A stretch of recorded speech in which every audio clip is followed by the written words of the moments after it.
नमस्कार मित्रांनो आणि मैत्रिणींनो, श्री स्वामी समर्थ। आजचा हा व्हिडिओ सुरू करण्यापूर्वी मी तुम्हाला एक अत्यंत महत्त्वाचा प्रश्न विचारते, ज्याचं उत्तर तुम्हाला कुणाला द्यायचं नाहीये, फक्त स्वतःच्या मनाला विचारायचं आहे। तुम्ही एखाद्या व्यक्तीवर तुमच्या जीवापाड प्रेम करता, तुमचं संपूर्ण आयुष्य तिच्या भोवती केंद्रभूत असतं, पण तरीही कधी तुम्हाला असं वाटलंय का की इतकं सर्वस्व अर्पण करूनही समोरची व्यक्ती तुम्हाला समजून का घेत नाहीये? तुमच्या मनातील ती अस्वस्थता, ते न बोललेलं दुःख आणि तुमच्या भावनांची होणारी कुचंबना, हे सगळं का सोसावं लागतंय? मित्रांनो, बऱ्याचदा आपण प्रेमात इतके आंधळे होतो की आपल्याला समोरच्या व्यक्तीचा खरा स्वभाव दिसतच नाही। आपल्याला दिसतं ते फक्त आपलं त्याच्यावरचं अथांग प्रेम। आपण त्याच्या प्रत्येक चुकीच्या वागण्याचं समर्थन करतो, त्याच्या प्रत्येक कटू शब्दाला राग समजून माफ करतो। पण आजचा हा विषय तुमच्या डोळ्यांवरची हीच प्रेमाची पट्टी ओढून काढण्यासाठी आहे। प्रेम कसं असावं, प्रेम कसं व्यक्त करावं, हे सांगणारे तुम्हाला पावलोपावली भेटतील। पण प्रेम कसं नसतं आणि प्रेमाचा खरा चेहरा काय असतो, हे आज मी तुम्हाला सांगणार आहे। आपल्या आयुष्यात शब्दांना खूप महत्त्व असतं। काही शब्द हे जखमेवर फुंकर घालतात, तर काही शब्द जिवंतपणी माणसाला मारून टाकतात। नात्यामध्ये असे काही शब्द किंवा अशी काही वाक्य असतात जी खरं प्रेम करणाऱ्या व्यक्तीच्या ओठांवर कधीच येत नाहीत। मग परिस्थिती कितीही बिकट का असेना किंवा भांडण कितीही मोठं का असेना, जर मी आज सांगणार असलेली 10 वाक्य तुमच्या कानावर वारंवार पडत असतील तर वेळीच सावध व्हा, कारण तिथे आता शुद्ध प्रेम उरलेलं नाहीये, तर उरली आहे ती फक्त एक तडजोड, एक ओझं आणि तुमच्या मनाची असुरक्षितता।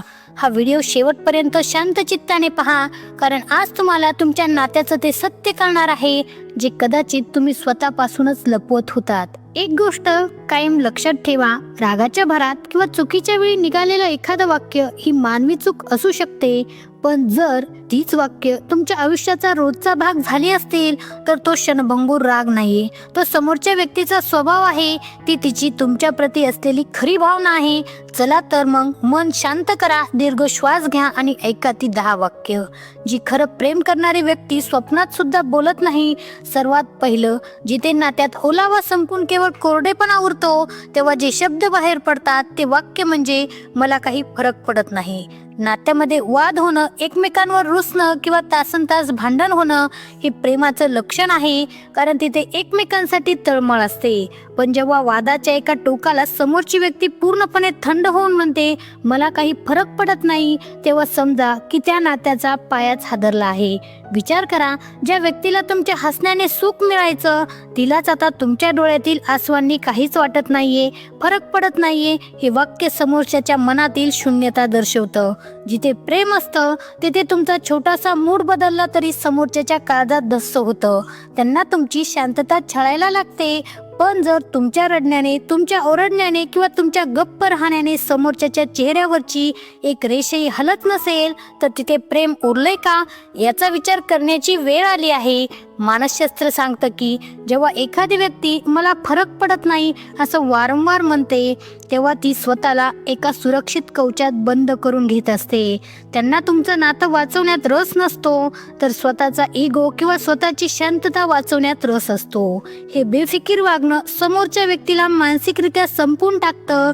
लक्षात ठेवा, प्रेम शांत असतं, गोंधळ घालत नाही, पण जिथे भावनाच मेलेल्या असतात तिथेच असा भयानक बेफिकरपणा जन्माला येतो। पण मित्रांनो, केवळ दुर्लक्ष करूनच नातं संपत नाही, तर कधी कधी समोरची व्यक्ती तुमच्या वेदनेपासून स्वतःला पूर्णपणे तोडून घेते आणि एक अत्यंत निष्ठुर वाक्य बोलते, ते म्हणजे तुझ्या भावना माझी जबाबदारी नाही। हे वाक्य म्हणजे शब्दांनी केलेला घाव आहे। जेव्हा आपण म्हणतो की आपण कुणावर तरी प्रेम करतो, तेव्हा आपण नकळतपणे त्यांच्या सुखाची आणि समाधानाची जबाबदारी स्वीकारलेली असते। नातं म्हणजे काय? एकमेकांच्या दुःखात भागीदार होणं। पण जर तुमचा जोडीदार कठीण प्रसंगात म्हणत असेल की तुला काय वाटतंय, याच्याशी माझा काही संबंध नाही किंवा तुझं दुःख तूच बघ, तर समजा तुम्ही त्या नात्यात असूनही पूर्णपणे एकटे आहात। इथे एक महत्त्वाची सायकोलॉजिकल लेयर आहे। नात्याचे 3 प्रकार असतात। पहिलं असतं प्रेमाचं नातं, जिथे तुम्हाला समजून घेतलं जातं। दुसरं असतं सवयीचं नातं, जिथे तुम्हाला फक्त सहन केलं जातं। आणि तिसरं असतं सोयीचं नातं, जिथे तुमच्या फक्त गरजेपुरता वापर केला जातो। जेव्हा कोणी तुमच्या भावनांना तुमची जबाबदारी म्हणतं तेव्हा तुम्ही त्याच्यासाठी फक्त एक सोय उरलेले असता. खरं प्रेम करणारा माणूस तुम्हाला कधीही तुमच्या भावनांच्या दलदलीत एकटं सोडून पळून जात नाही. तो तुमच्या भावनांची किंमत करतो. तो कदाचित तुमचं दुःख पूर्णपणे दूर करू शकणार नाही, पण किमान तो हे नक्की म्हणेल की तुला नक्की काय त्रास होतोय ते मला सांग, मी तुझ्यासोबत आहे. जिथे सोबत असण्याची ही जाणीव संपते तिथे नातं फक्त नावापुरतं उरतं. जबाबदारी झटकल्यानंतर जेव्हा नात्यात आदर संपून केवळ धमक्या उरतात तेव्हा समोर येणारं ते वाक्य म्हणजे जसं आहे तसं स्वीकार, नाहीतर सोडून जा. हे वाक्य प्रेम नाही तर स्पष्टपणे दिलेली धमकी आहे. जेव्हा एखादी व्यक्ती म्हणते मी असाच आहे, तुला पटत असेल तर राहा, नाहीतर रस्ता मोकळा आहे, तेव्हा ती व्यक्ती तुमच्या अस्तित्वाचा अपमान करत असते. प्रेमात अल्टिमेटम किंवा धमक्या नसतात, तिथे संवाद असतो. मी बदलणार नाही असं म्हणणं म्हणजे अहंकाराचं टोक गाठणं आहे. नात्यात दोन व्यक्ती एकत्र येतात तेव्हा दोघांनाही एकमेकांसाठी थोडे बदल करावे लागतात. हे बदल कुणाच्या दबावाखाली नसून एकमेकांच्या सुखासाठी आनंदाने करायचे असतात. पण जेव्हा कोणी तुम्हाला सतत सोडून जाण्याचा पर्याय देतं तेव्हा त्याचा अर्थ असा होतो की त्यांना तुमच्या असण्याने किंवा जाण्याने काहीच फरक पडणार नाही. त्यांना तुमच्या प्रेमापेक्षा स्वतःचा स्वभाव आणि स्वतःचा अहंकार जास्त प्रिय आहे.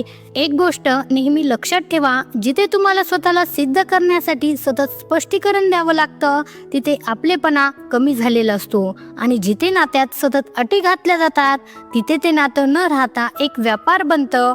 प्रेम करणारी व्यक्ती तुम्हाला कधीही बाहेरचा रस्ता दाखवत नाही, उलट ती तुमची साथ कशी टिकून राहील यासाठी स्वतःच्या स्वभावात सुद्धा लवचिकता आणते. जेव्हा नात्यातील पारदर्शकता संपते आणि गुपित वाढू लागतात तेव्हा ऐकू येणारं ते वाक्य म्हणजे माझं आयुष्य आहे, तुला सांगायची गरज नाही. नात्यामध्ये प्रायव्हसी असणं ही चांगली गोष्ट आहे, पण जेव्हा ही प्रायव्हसी लपवाछपवी बनते तेव्हा विश्वासाला तडा जातो. जर तुम्ही तुमच्या जवळच्या व्यक्तीला एखाद्या साध्या गोष्टीबद्दल विचारलं आणि समोरून उत्तर आलं की माझं आयुष्य आहे, मी काहीही करेन, तुला प्रत्येक गोष्ट एक्सप्लेन करण्याची गरज नाही, तर तिथे पारदर्शकता संपलेली असते. प्रेमात स्पष्टीकरण देणं म्हणजे गुलामी नसते, तर तो समोरच्या व्यक्तीप्रती असलेला आदर असतो. मी तुला का सांगू हा प्रश्न तेव्हाच येतो जेव्हा मनामध्ये काहीतरी लपवण्यासारखं असतं किंवा समोरच्या व्यक्तीला आपल्या आयुष्यात महत्त्वाचं स्थान नसतं.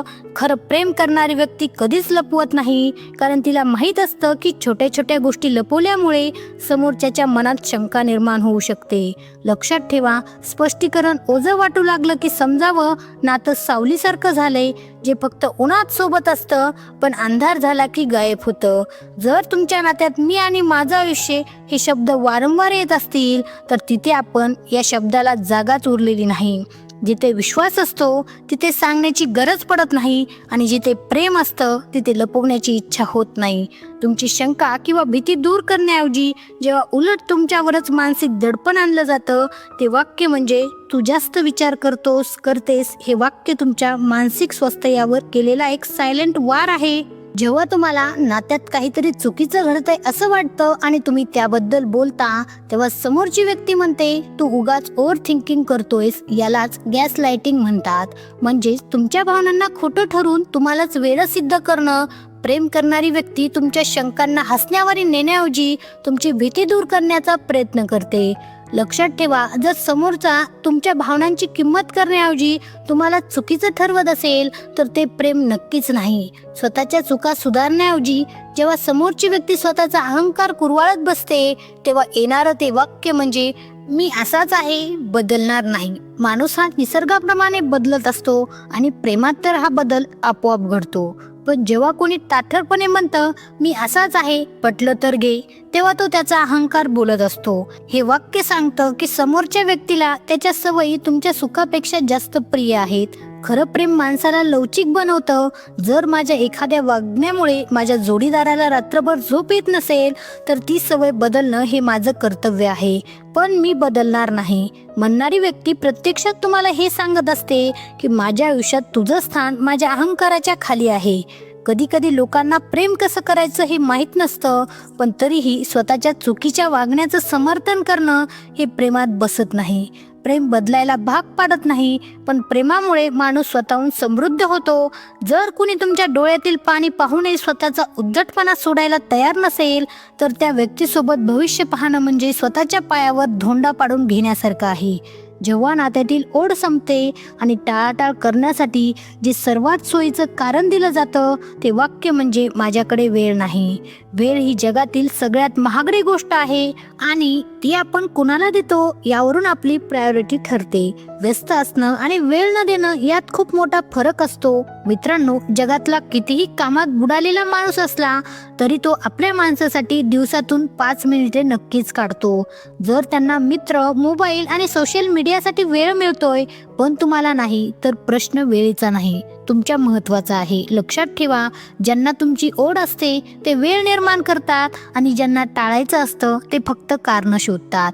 स्वतःच्या रागाचं किंवा अपयशाचं खापर जेव्हा विनाकारण तुमच्यावर फोडलं जातं ते वाक्य म्हणजे तुझ्यामुळेच माझं डोकं खराब होतं.